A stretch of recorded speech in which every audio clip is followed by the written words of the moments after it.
disruptors of democracy and institutions, and this time it is the intimidation of institutions of democracy.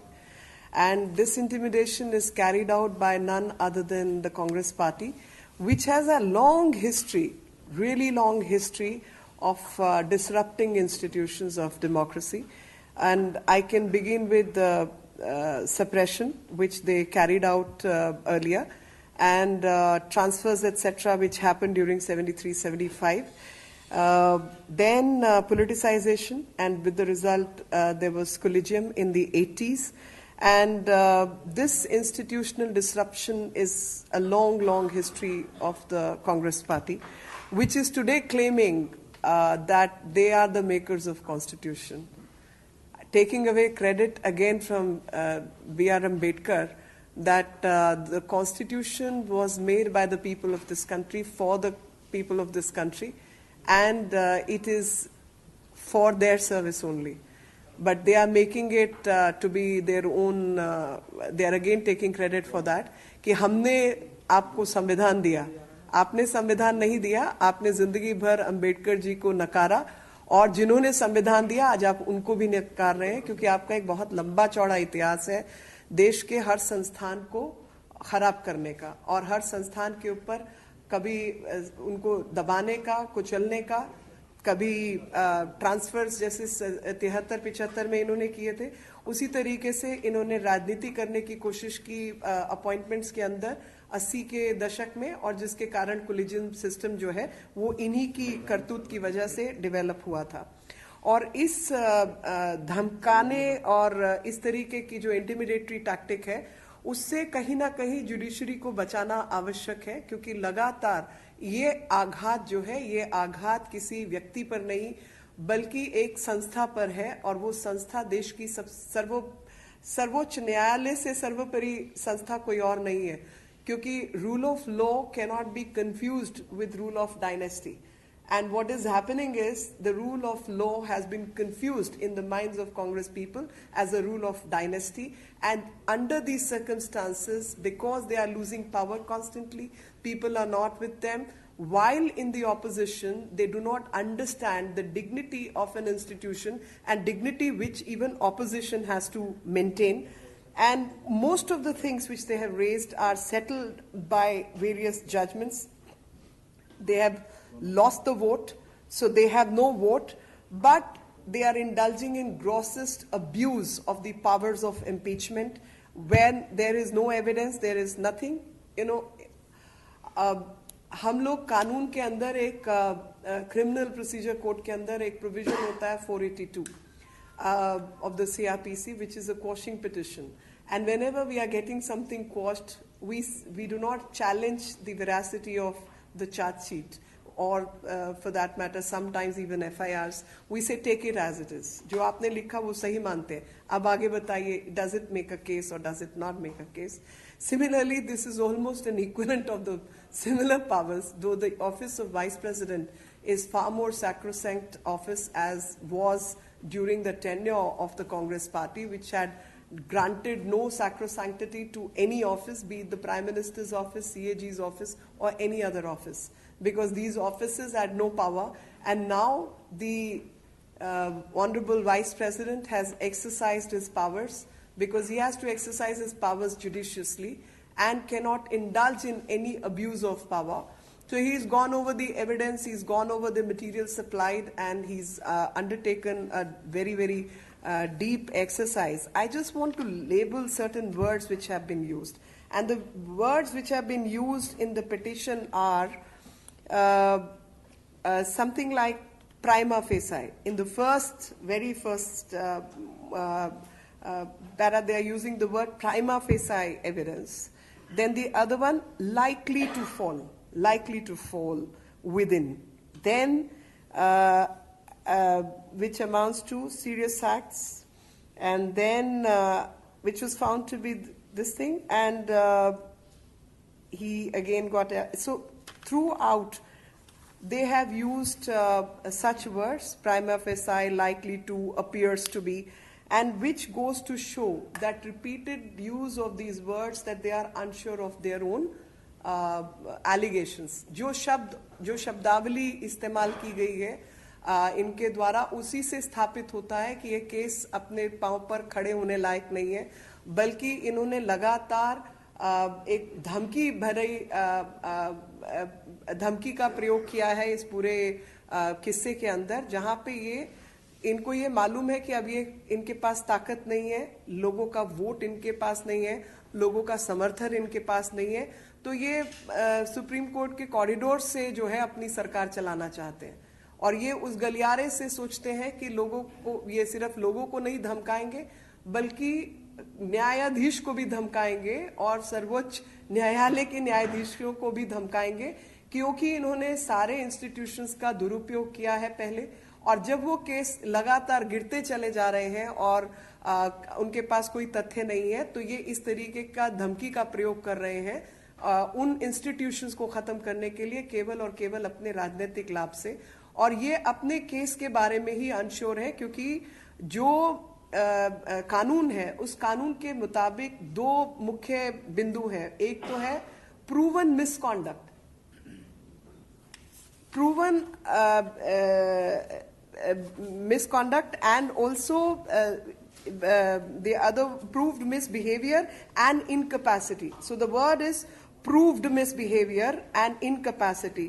तो जहां पर gravity खुद जो है वो कोजेंट तरीके से सामने नहीं आ रही, रेलेवेंट मटेरियल को देखा गया तो उसमें कुछ पाया नहीं गया, और जो इनका रोस्टर वाला है उसके ऊपर तो खुद सुप्रीम कोर्ट के जजमेंट्स हैं, दो जजमेंट्स हैं। एक पुराना 5 जजेस का जजमेंट है, उसके बाद एक और जजमेंट है जिसमें कहा गया है कि master of the roster is the chief justice.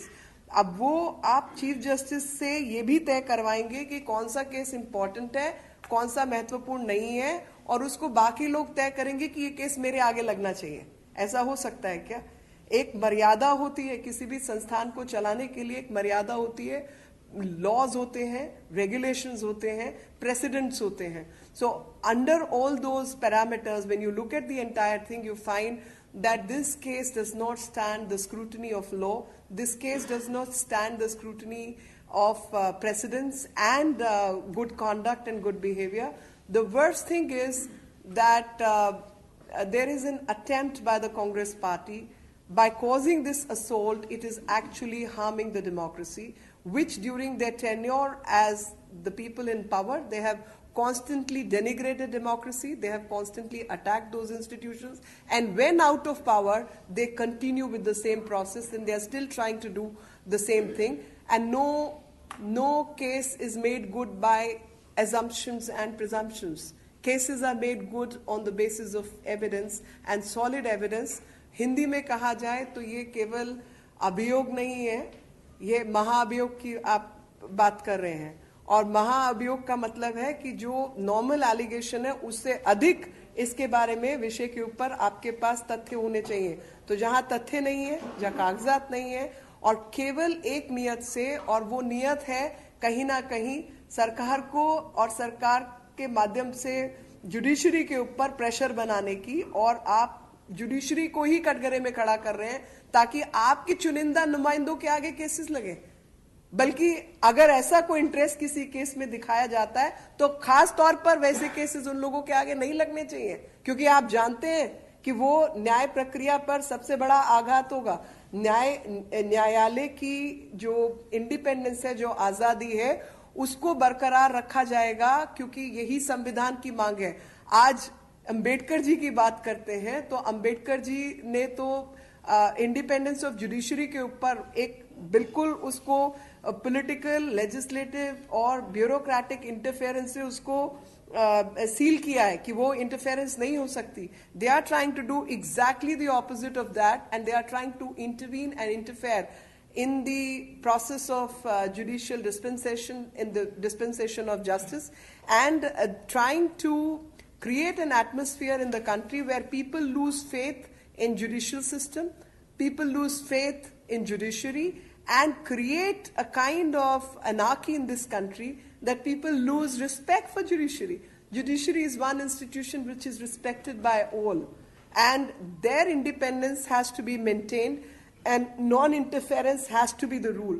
But The unfortunate part is that Congress has repeatedly shown that they are the institutional disruptors and they can go to any extent to play their dirty politics. And in the recent cases, it has been found that they used every other institution while in power to cause fabrication, to engage in all kind of wrongdoing. And when those cases are falling, they've started building pressure on judiciary by disrespecting them. And this impeachment motion was one such attempt where this act of blasphemy towards the Constitution has been acted upon. Nobody can compromise the independence of judiciary. There are safeguards within the system, checks and balances, and it is to keep those checks and balances in order. No external pressure can be exerted on the judiciary. तो जो एक system संविधान का बना हुआ है जिसके अंदर चेक्स एंड बैलेंसेस हैं, बहुत सारे लोगों की स्क्रीनिंग हो जाती है पहले ही.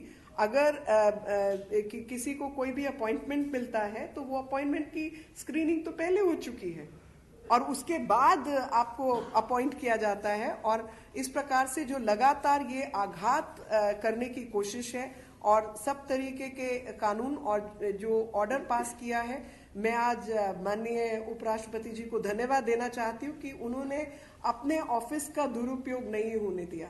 क्योंकि जिस तरीके के बयान कांग्रेस की तरफ से आ रहे हैं लगातार, और उन्होंने ये कहा है कि उनको केवल देखना था और आगे भेजना था, पिटीशन को केवल देखना था, नंबर ऑफ एमपीज को काउंट करना था और आगे भेजना था. तो मैं उनको बताना चाहती हूँ कि जो भी इस, और मैं समझती हूँ कि वो शायद कानून के जानकार हैं.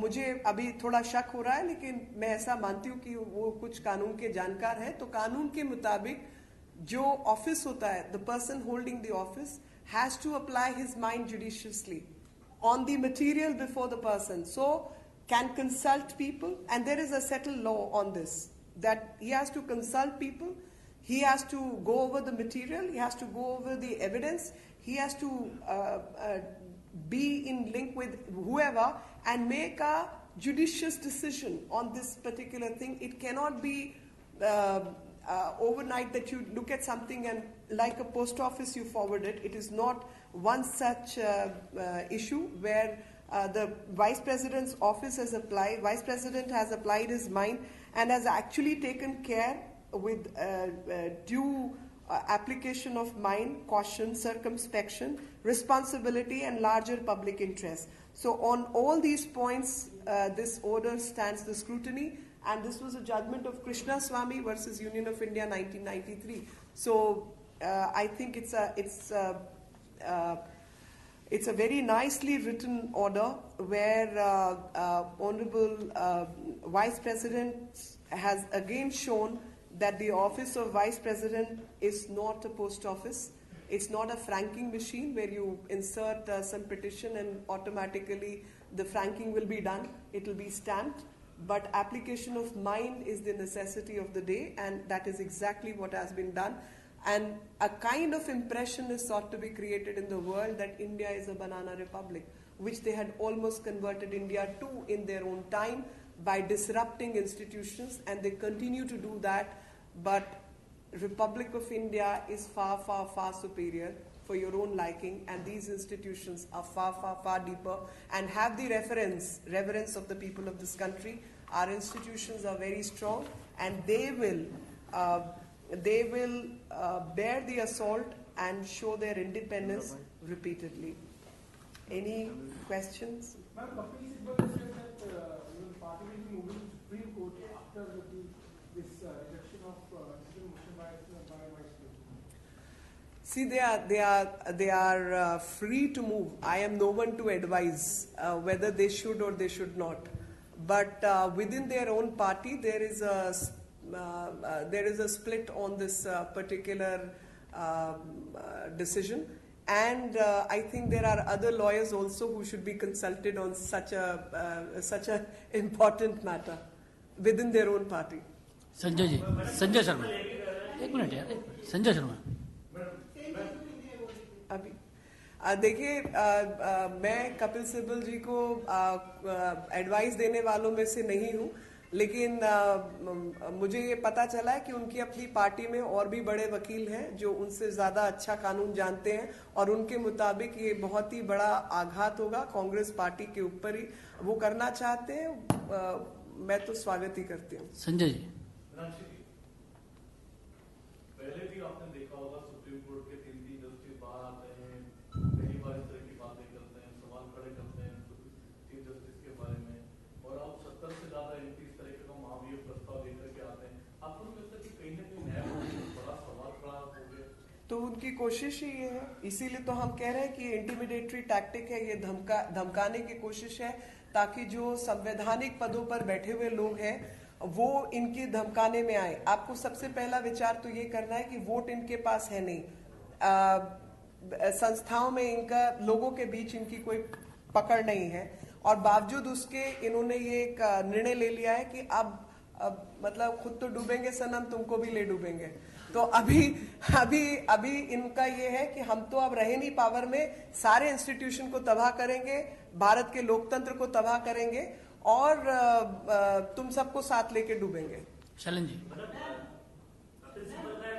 पूरा फैसला है वाइस प्रेसिडेंट के द्वारा ये जल्दबाजी में लिया गया, उनको गलत सलाह दी गई है।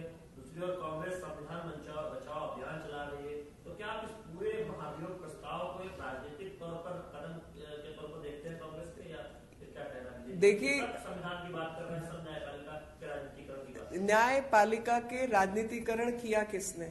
आप इसके इतिहास में जाइए, न्यायपालिका से लेके सब देश के संवैधानिक संस्थानों का अगर किसी ने दुरुपयोग किया और उनके ऊपर उनकी जो स्वतंत्रता थी उसको समाप्त करने की कोशिश की, तो उसके लिए कांग्रेस खुद जिम्मेवार है। और उसमें आपको मैं याद दिलाना चाहती हूँ 70 का दशक और 60 का दशक, तो उन्होंने पहले जुडिशरी के ऊपर दबाव बनाए, उसके बाद मतलब सप्रेशन 73-75 में ट्रांसफर्स किए गए, और उसके बाद में जो पोलिटिसाइजेशन शुरू हुआ कि कौन जज बनेगा कौन नहीं बनेगा, 80 के दशक में वो किया, और उसी के कारण जो है कोलिजियम सिस्टम इस देश में आया। कोलिजियम सिस्टम इस देश का संवैधानिक सिस्टम नहीं है, लेकिन इनकी हरकतों के करके कोलिजियम सिस्टम लाया गया।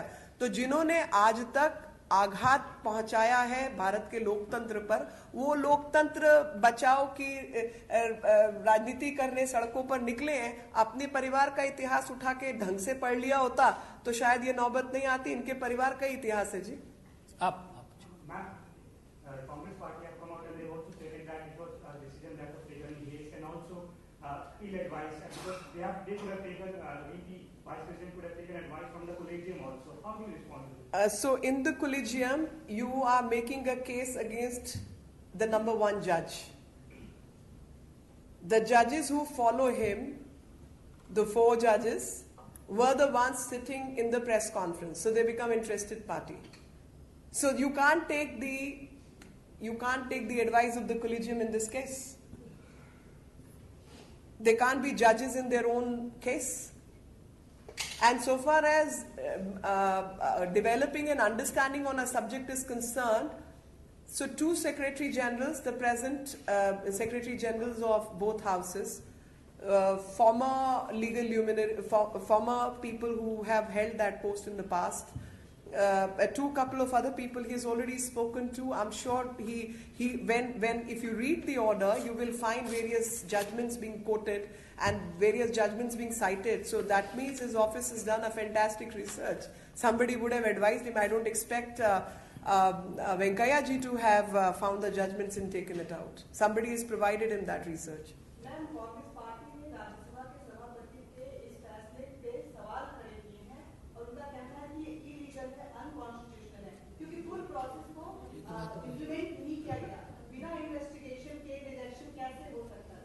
देखिए, जल्दबाजी में ये पिटीशन फाइल की गई है, ये स्पष्ट हो गया होगा उनको अपनी हरकतों से, क्योंकि उनकी पिटीशन में लिखा है may be, likely, prima facie, और इस तरीके के शब्दावली का प्रयोग उन्होंने किया है। इट अपीयर्स, तथ्य विहीन, भ्रमित राजनीति करने के लिए इन्होंने ये पिटीशन दाखिल की और उसको बकायदा वेंकैया जी के ऑर्डर ने ऑन रिकॉर्ड लेके जो शब्द इस्तेमाल किए, मैं आपको पढ़ देती हूं कि उन्होंने क्या शब्द इस्तेमाल किया है।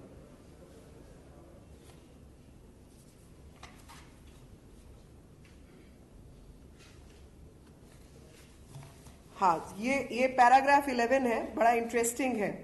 Honorable members of parliament who have presented the petition are unsure of their own case. Page 1 of the petition uses phrases such as the facts and circumstances relating to such and such case, prima facie evidence, may have, he too was likely.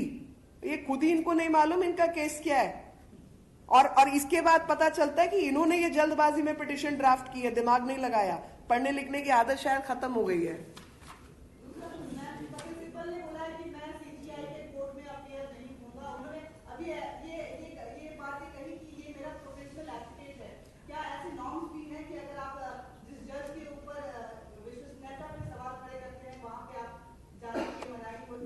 नहीं, कोई मनाही नहीं होती, लेकिन उन्होंने स्वेच्छा से ये व्यक्त किया है।